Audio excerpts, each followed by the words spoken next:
Yan na po yung barko natin mga kawakin. Parating na yun, no? Doon si kabayan, no? Yung dalawa huli pero hindi kulong.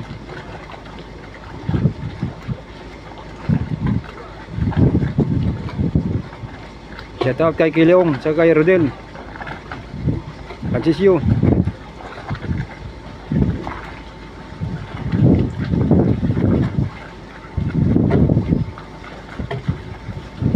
Yan na.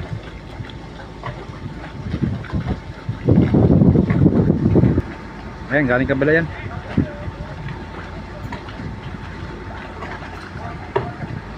Baba na ng pasero.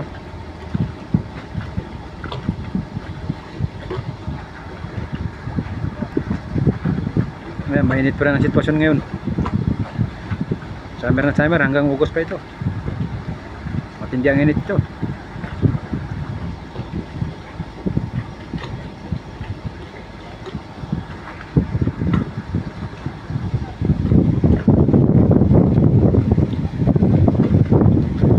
Antiparos Island and Greece.